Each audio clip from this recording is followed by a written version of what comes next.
Welcome back to the podcast, everyone. Bit of a different episode today. So instead of having any pre-planned topic, instead we're just going to do a mailbag Q&A episode. So Sean had recently posted on the 1070 Architecture Instagram, just requesting questions that followers had. So we're going to be answering a bunch today, mostly about ADUs, custom homes, remodels, multi-unit missing middle housing developments. But then once we cover those, we have a bunch of fun off the wall type questions that we'll be doing in rapid fire. Sean, are you ready to tackle these questions that your followers wrote in with today? Yeah, let's do it, Billy. All right, so we'll be starting with ADUs quickly. Sean, so Carlos Ramirez writes in, as of the moment, spring 2026, what's the realistic all-in cost for a detached ADU in San Diego right now? Yeah, and that's a really general question and it has a million variables.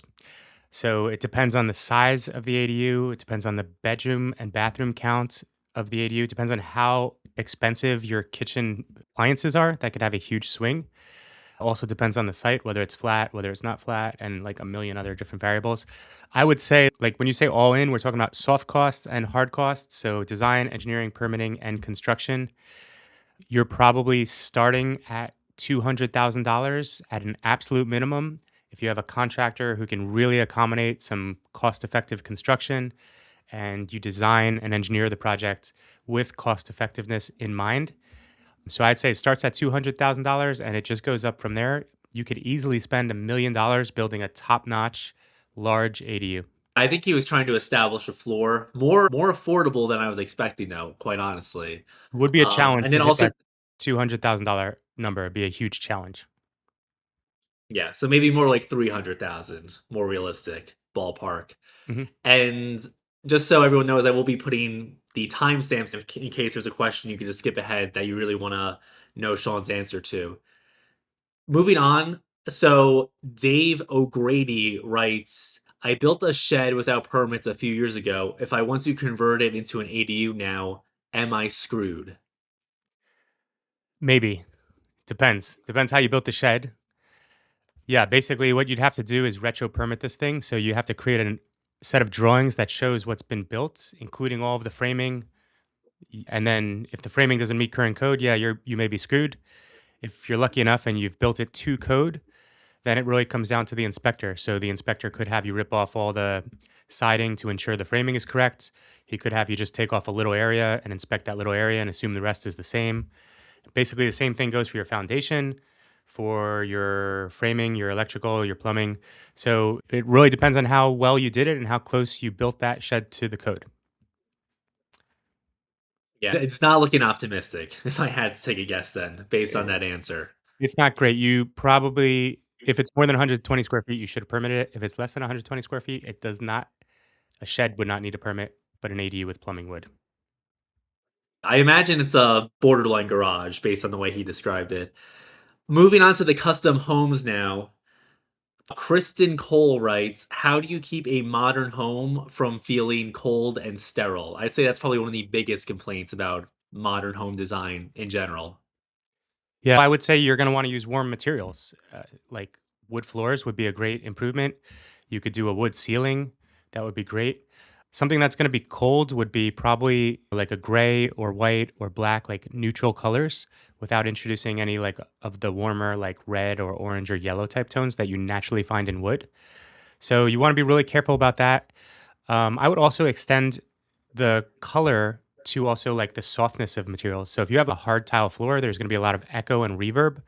But again, if you were to go with some sort of engineered wood floor, I think it would feel a lot softer and I think it would also like sound a lot better. And I think those things would contribute to a home that was less sterile. Also, one more point I'll make. I think when you're talking about a modern home, generally you're going to have like large expanses of glass. So what those windows and doors look at would also contribute to how a home feels. So if you have a large opening that just looks at like a stark gravel courtyard, that's going to feel cold. But if you have it looking out at the ocean, an amazing view, or maybe a really beautifully landscaped courtyard, then that would help a space feel more alive and more warm. Interesting. I would say lean into the mid-century color palette of lots of like oranges, blues, yellows even. I think that could help a lot in my opinion. Certainly is the goal. Yeah. Matt Segura writes, "What's the biggest mistake people make when building a custom home?" I would say the biggest mistake is not planning the thing holistically. So a good architect should be planning the mechanical system as part of the design. But that is very commonly pushed all the way to the end of the project. And then you're like, oh, how are we going to fit these ducts? How are we going to fit this electrical system and the plumbing? So if you can, when you're designing the project, you want to consider all of these things really holistically. And I would even extend that to say in the city of San Diego, where we do most of our work, you also want to consider the permitting process as you're in the design phase.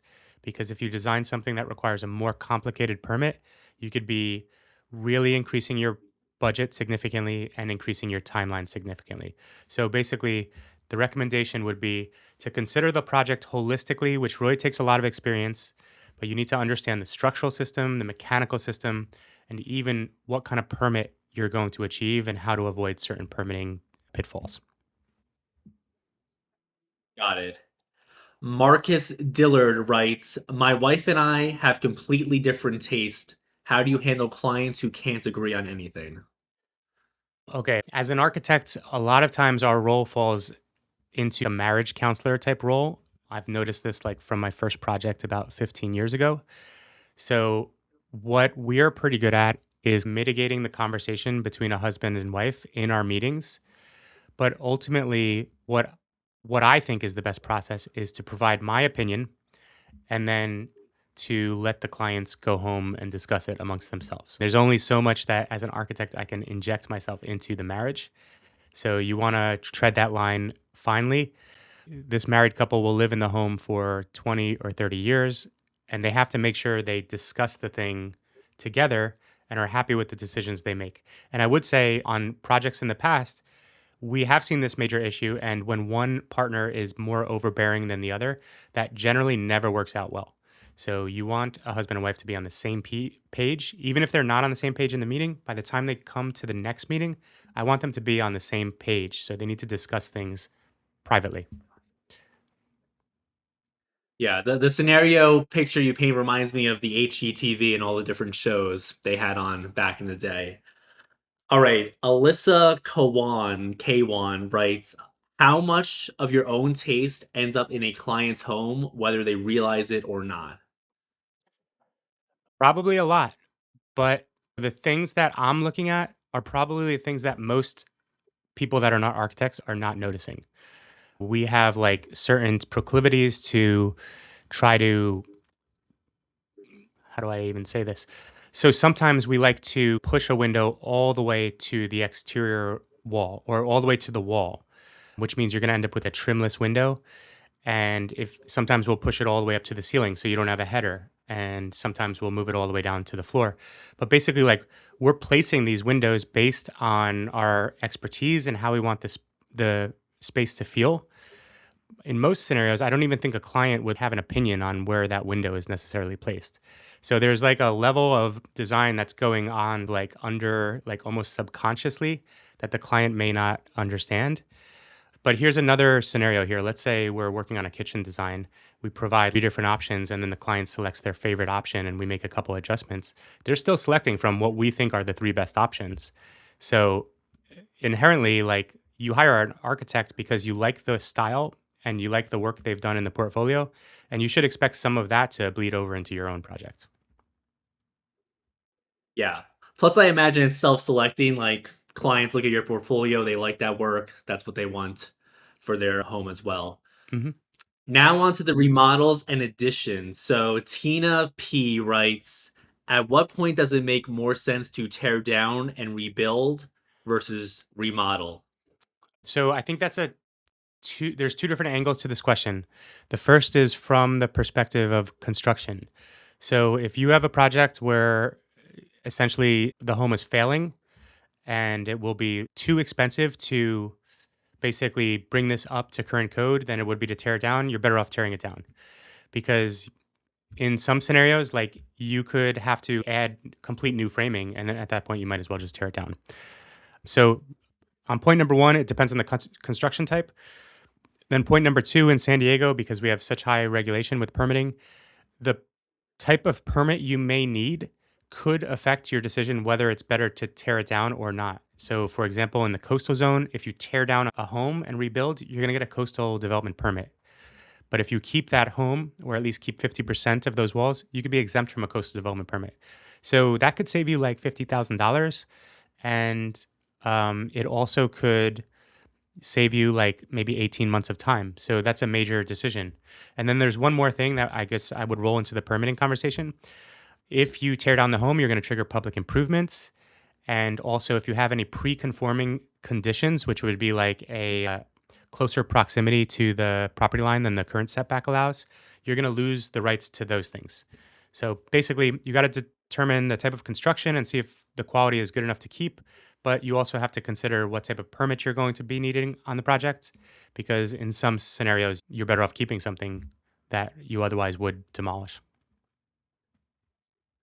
Interesting. Yeah, the answers to these questions are never as simple as you might think. There's always three or four major things people Hmm. need to consider. Hmm. Lisa M. Grant says, our contractor says we don't need an architect for our remodel. Should I be worried? Yeah, you messed up a long time ago, because how do you have a contractor before you even have the design? So that you're just moving in, you're working backwards in that sense. There are a lot of projects that don't need an architect. That's true. So maybe your contractor is correct, but you do not want your contractor to design the project for you. You want to hire somebody who's a specialist in design, because you wouldn't hire an architect to build your project. So why would you hire a general contractor to help you with design?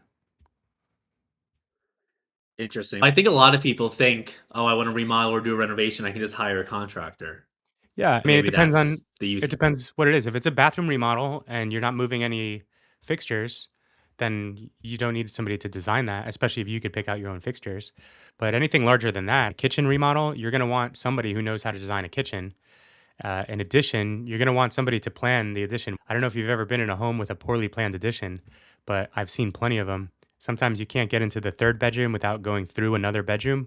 These are poorly planned additions, and then you just don't get the return on investment, both when you resell, but also with the quality of your life while you live in the home. Yeah, definitely. Daniel Stokes writes, is it actually profitable to build rental units right now with construction costs this high? Good question by Daniel. I would say probably not, but in some scenarios, you can make it work. You'd basically have to have a couple of these things like covered. You'd have to be able to do the construction for really a really low cost. So maybe you're a general contractor and you can do that. Or maybe you work with a general contractor who can do that. You would have to design the projects to be incredibly efficient so you don't drive the cost up. You'd have to have a permit strategy so you don't trigger an expensive permit. And probably the hardest one is you have to have cash so you don't end up taking out a loan and paying a high interest rate. So if we see improvements in construction costs going down, construction labor going down, interest rates going down, or if you have to buy the property price going down, then we'll end up in a market where it does make sense again. But unless you bought the property 5 years ago when things were still reasonably expensive, it could be very difficult to make a rental development pencil out. Yeah, it seems like in the current market, you need some sort of unfair advantage working in your favor to make it all pencil out. And just so people are aware, what would you say, because it's constantly changing, what would you say is the current cost, construction cost per square foot at the moment in San Diego? Yeah, so we always tell our clients $400 a square foot is your starting point. If you're trying to develop a rental property, you're going to try to be beating $400 a square foot. And this means basically the budget is going to take over the project more so than the design. So you're going to be basically designing a project to meet the budget rather than designing a project with the best case design in mind and then matching the budget. So you try to beat that if you're going to design rental units, and if you're designing anything for a homeowner to live, the price goes up from there. Now, some of the fun, more off the wall type questions, which was most of them, quite frankly. This one I think I know your answer to, but I'm curious. Nonetheless, if you could demolish one building in San Diego and redesign it, what would it be? Mike Tran writes. Oh, I'm curious what you think it is, Billy, but I think for me it would Wait, I think it's the San Diego DSD building. I that one's it's falling apart anyway. That's the old one. They've now moved into a new building, but the old one is still in operation and yeah, that one It it doesn't was look like great. I don't know, it's awful and that was the building we would go to so they would tell us how we had to build our buildings, which was incredibly hypocritical. Maybe I would say 101 Ash, that's the building that the city just entered a couple years ago into this like unbelievably corrupt contract, and then they found out the entire building was riddled with asbestos. So I could probably do the city a favor and demolish that one. But personally, like for my personal preference, I think I would love to redesign my neighbor's home because it could use a lot of work and it'd be really nice to live next to something really cool. It's a solid answer. Natalie Reese writes, "What's the worst architectural trend you hope never comes back?" Postmodernism for sure. Um, Postmodernism is like a facetious replication of classical elements in a fake way in a modern building. And it's been widely panned as one of the worst architecture styles of all time. And I hope it never comes back. Interesting. Give me an example because I don't even it doesn't even register in my head. But that is that kind of like when you go to Vegas, for example, and you see how they redo stuff in Europe? Would that be an example of postmodernism? No, that's like replication. I don't even know if we have a name for that. You don't want to replicate something that's already been done because once you have a different site, that calls for a different thing. But the most prominent architect who pushed postmodernism is Robert Venturi, and the most famous of his works was a home he actually designed for his mom, which which is it's called Mother's House. You can Google Robert Venturi's Mother's House if you're interested. And basically, he designed a home that had a gable simulated roof to make it look like the traditional like American home, but it's actually two shed roofs with a big gap in the middle, which makes it look super awkward. And then above the entrance, instead of having an arch, which was like a construction technique that was used before steel was invented in like the 20s, people would use an arch as a load bearing form. So we don't need to use an arch anymore. So what he did was he just installed a little like eyebrow bump out to replicate the arch as like a callback to the arch. And then it gets even more weird because the entire entry to the house is supposed to symbolize a baby coming through the womb into birth as you enter the living room. So he designed the home for his mom, and the whole layout is supposed to somehow simulate like a baby being born through a womb into an open space. The concept is interesting. Interesting. The aesthetic is really bad, though. It sounds pretty bad. One question I have for you then, I'll take the opposite. Is there any architectural trends that were popular way back that you would hope comes back? For me, I would say I don't even think this is architecture, maybe more interior design. But the sunken living room, I think, is actually pretty cool. There's like a Mad Men episode where the apartment has it. I think, I don't know. I think it could be interesting for the right person. I would say mid-century modernism should come back, and I think a sunken living room is often a component of mid-century modern movement. I think in terms of different architectural styles, mid-century modern is like distinctly American, and I you very rarely hear anybody say they hate the style of mid-century modern homes. We can't really build them the way they used to build them because now we have more like structural requirements and more insulation requirements. But you could come pretty close if you're really careful about how you detail a project. The only, I guess, the downside of mid-century modern is it's difficult to make them two stories, so it is hard to make them like denser structures. But as for the sunken living room specifically, it is a super cool feature, but you got to have a home that's like big enough to have almost like a second living room to do the sunken living room because the sunken living room is going to like inevitably take up more space because you need to leave space around the living room to move around the house. And then it's going to limit you with your furniture placement. Like now you can only get a sofa that fits exactly in that area or you build in the sofa. And then also with there's a lot of push today for to design homes that are for people who are going to age in place. People who will be in their 50s when they buy the home, but 75 years old, 25 years from there, and then how they're going to be able to experience that home. And stairs are generally like discouraged in that type of design mindset. But I am a huge fan of a sunken living room. I've actually never seen one in person that I remember, but I can imagine it would be a really cool experience. Interesting. Yeah, you gotta be committed to it because I imagine you can't change your mind later and then retrofit. It'd be, quite difficult to Well, fill it up. easy. It would be easier to build it up than to retrofit it and build it down. Let's put it that way. That's true. Jordan P says, "What's the most ridiculous thing a city plan reviewer has ever told you?"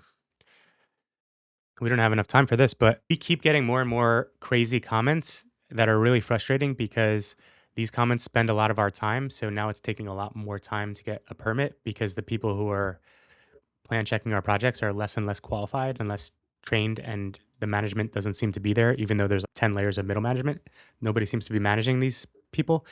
So just 2 weeks ago, we got a comment that said you can't have two driveways in this zone. And we were like, where's the second driveway? I don't understand. If you're in this role, you understand how to read a drawing, and our drawing has one driveway. So where does the second driveway? That's crazy. Um, we've also received a comment from the landscape department where we had a single family home. It was just a renovation of the interior, and there's a big like oak tree in the front yard, so we just had a big green circle representing the oak tree. But the scope of work didn't call for us to modify anything in the front yard, or there was no landscaping requirements on the project because it was, like I said, just basically an interior remodel. And the comment from the landscaping department is, "What's this big green circle on the site plan?" And my response was like, "What do you think it is? What do you think it is? You're in the landscaping department. You can't figure that out." So those are probably two of I mean, we've had more wild ones than that, certainly. Planning department saying you can't build this. And then we go back and we're like, hey, I think we can. And they're like, oh, you're right, you can. So a lot of that goes on too. We'd have to make a whole nother podcast to go over all these, Billy. Maybe that'll be a future one for sure. What is Bree Kowalski says, "What's your hot take on tiny homes?" Tiny homes are awesome, but they're a major challenge to design. As I understand it, a tiny home would be something that's 350 square feet or less. I think the tiny home community draws the line at that square footage threshold. So you could build an ADU as a tiny home. And I guess you could build a modular tiny home. There's a lot of ways you can get to that dwelling that's under 350 square feet. So if we're talking about tiny homes, just to define the conversation, it's like any home that is under 350 square feet. It doesn't matter whether it's built on site, it doesn't matter whether it's modular or whether it's prefab or whether it's a dwelling or an ADU, just anything under 350 square feet. I think it's really cool. And this is a way where you can get more homes built and more people can live in denser areas. I would hope that it would be a good way to drop the cost of housing, but I also understand the market dynamics where when the average cost of a property in San Diego is $1 million, it doesn't make sense to build a 350 square foot home and then there would be like nothing you could do to sell that home at a reasonable price. So when you buy $1 million property, you need to build a 2,500 square foot home to make it make sense. I understand that as well. But yeah, tiny homes are super cool. I have respect for anybody who can live in a tiny home. You have to have an incredibly efficient design. And I would think you'd have to be incredibly organized to live in that little of space. Smallest home I've ever lived in, my first home was 575 square feet. And I think our first apartment was probably around 400 or maybe 450 square feet or something like that. So I've never lived in anything 350 square feet or less, but much respect to the tiny home community. Yeah. That's the size of my apartment pretty much at the moment.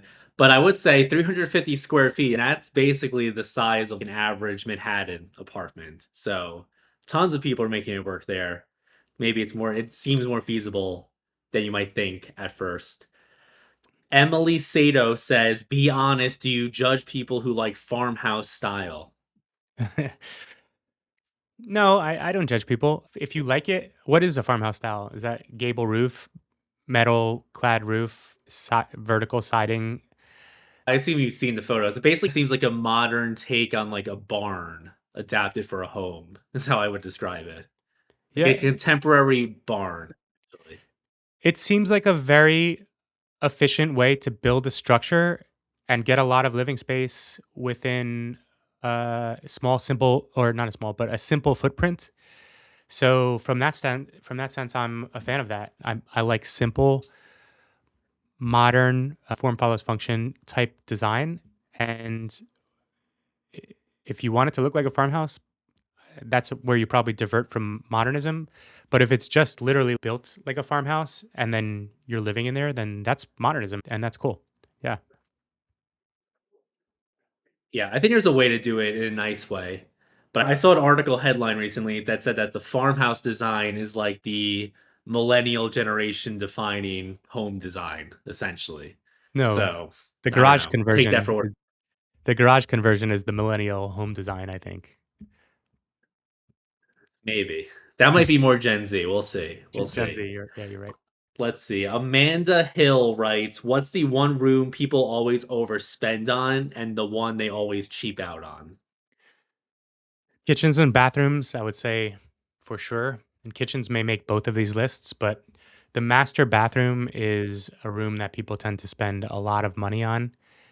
And it doesn't, it, the master bathroom probably doesn't even get as much use as the second bathroom in the home. So I would say master bathroom could be something you overspend on. Also, depending on which kitchen appliances you you purchase, you could spend a lot of money on a kitchen. The room that people underspend on, that's a good question. I don't know if I've ever been asked that. I guess I may also throw kitchen in here because there's this huge range of kitchen quality from like super cheap to super expensive, and different clients will go in either on either end of that spectrum. And I can easily see how somebody would regret spending too little money to get a good quality cabinet in the kitchen. And on the other hand, I could also see how somebody would really regret spending like $90,000 on a cooktop for their kitchen. And I've worked on a project where there was a $250,000 kitchen involved, and I've personally built 5 IKEA kitchens on my own properties, and there wasn't too much difference. I feel like I got more value for my IKEA kitchen than this particular client got working with an Italian kitchen designer and importing everything from Italy. Um, and also, I worked on another project where the clients wanted to consult with this like kitchen designer, and when he had this like very proprietary kitchen cabinet system, just like IKEA has like a very proprietary kitchen cabinet system, this designer had his own, and it was also imported from Italy, if I believe. And I was looking at his cabinets and I was like, these actually, I was telling the client, I was like, this looks very similar to the IKEA system, but it was 7 times more expensive. And I was like, I don't know why are going to go with this option when you can get like custom built cabinets for cheaper. And the client decided to go with the kitchen designer's advice, and they ended up ripping out the whole kitchen in 7 years. So I would say kitchens make both of those lists, and master baths are the thing that people tend to overspend on. Very interesting. Tyler Brennan said, as an architect and a design guy in general, what's the best design car of all time, in your opinion, or at least your favorite to drive? I know you've had some Camaros. Yeah, so if you look at any of our renderings, we actually usually use the IROC Camaro to render. And that's because that was my first car, and it was the car I drove in high school, and I'm still a little nostalgic about it. So I think the third generation Camaro is so ugly that it actually becomes good looking if you look at it long enough. Kind of like the DeLorean, actually. It's like it's ugly, but if you keep looking at it, it becomes like better looking. But it's certainly not the best car of all time. I would say like the best car has got to go to something like a some sort of supercar probably. But just to keep it more realistic, I'd say there's some beautiful classic Corvettes that I really like the fastback Corvette from Gone in 60 Seconds is like one of the most beautiful cars of all time. Is the Camaro you're talking about like the standard like 1980s one people might be Yeah. picturing? Yeah, it's got like a bunch of hard lines. Okay. It's like it's got less curvilinear than today's cars, so it's like very it almost looks like a dragon from the profile, and the hood is like giant. It's like disproportionately large compared to the car. But it's got T-tops, which I think are like one of the most underrated features of a car. Yeah, the 1980s Camaro looks cool. Then they got weird in the 90s, but I feel like the modern day ones look very nice as well. Reliability, I don't know about. Could you ever see yourself picking up a 1980s Camaro again if it was in good condition? And get 12 miles to the gallon in gas. Yeah, probably. I can see that. That might be an issue. It would be a cool car though, I think, for sure. Mm. Chris F writes, I'm always seeing guitars in the backgrounds of your videos. Which one's your favorite, and are you planning on adding any to the collection soon? He's probably talking about the gray one that's over here. Yeah, I have a pretty good collection of super strats. It's a very like specific type of guitar that's based off the Stratocaster. And in the 80s, people wanted to soup up the Stratocaster, so all these other brands came out to support that demand. I haven't played guitar in 2 years since I got my dog because that's where my free time is gone, but here's a quick look at 3 of my favorites. So, this is a 1988 PV Vandenberg, you know this one obviously. And this one has the fiddle cuts that to represent a violin. So that's an Adrian Vandenberg signature edition guitar. Then this one is one I bought a couple years back. This is a Charvel with a maple neck, unfinished. And this one is one of my favorites to play right now. So that's a modern super strat. And I'd say this is probably my favorite, appropriately colored. This is a Jackson, and this is a through neck. So the wood here is the same here in comparison to a bolt on, which makes it really fun to play. But also, if the neck breaks the guitar, you got to throw the guitar out.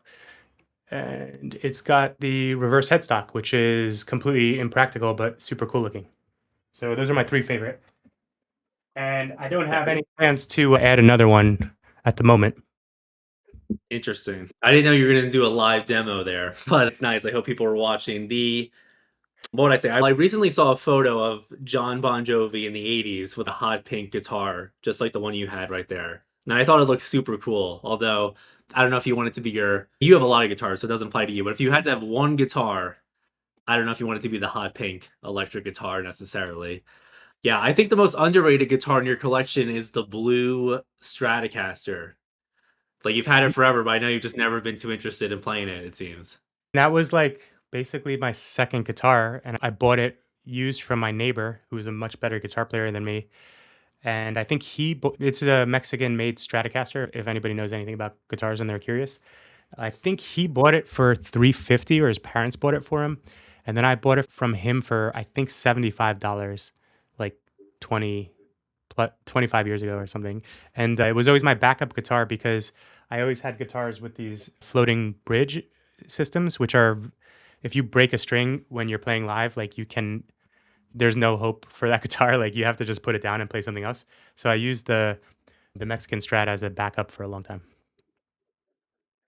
Interesting. And then last thing I'll add here is I think eventually you just gotta go out and bite the bullet.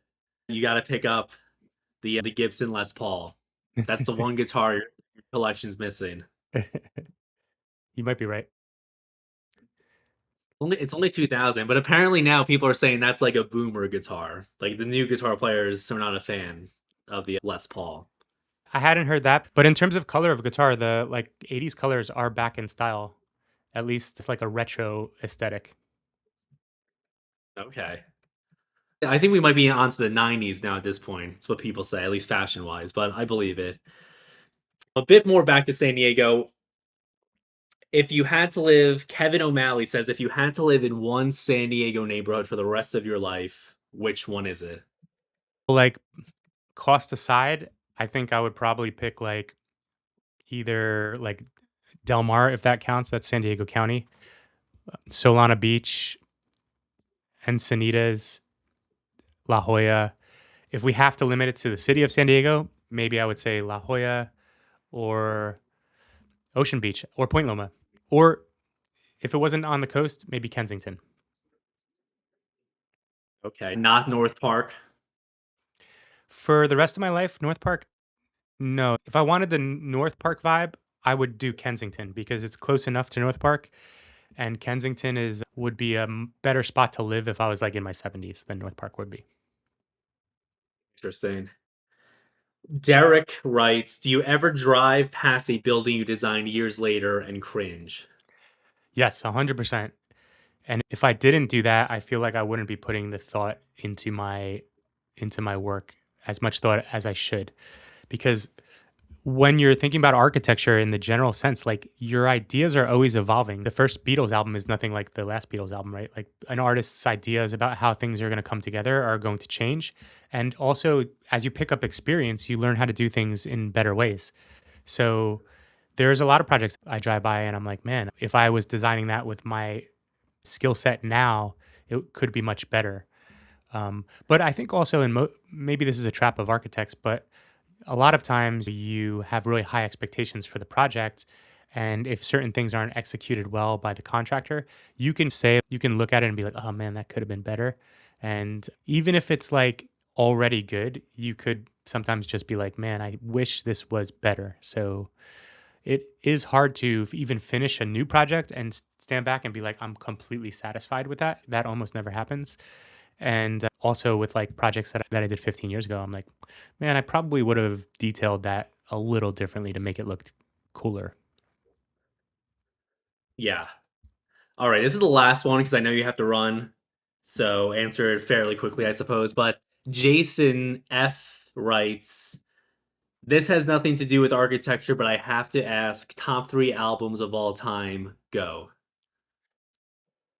If you've seen my guitar collection, you know that I'm a huge fan of 80s rock and roll, 80s hard rock and metal.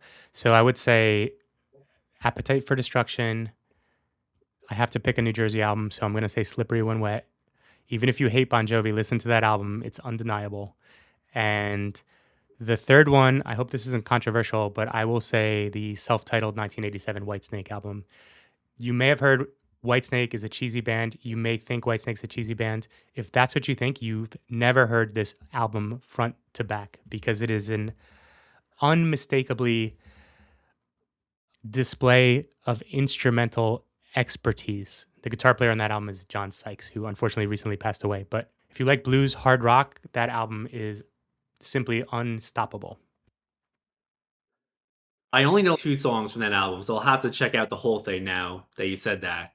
Now I'm surprised to hear you say "Slippery When Wet." I was not expecting that one. It's Yeah, just New Jersey might be, to be I quite know that honest. they say New Jersey is like Bon Jovi's shining best album, but I still think Slippery When Wet is because song for song, I think there's better. The I just think the songs are better holistically on Slippery When Wet than they are in New Jersey. Although New Jersey has great singles and stuff. Interesting. Yeah, I think I might say the same but different in the sense that Slippery When Wet songs, some of the best songs are better on Slippery When Wet, but the album as a whole is better New Jersey. It's like more overall, it's higher Hmm. out. Hmm. But all right, I know you got to run. I think this was a fun episode. All the info people need if they want to get in touch with Sean about anything architecture related is in the description of this video. And then also check out some of the other episodes because many of the questions Sean answered on this one, we've done deeper dives on in the past. So that's it. Anything to sign off with, Sean? No, thanks for doing this, Billy. This was a fun one. You got it.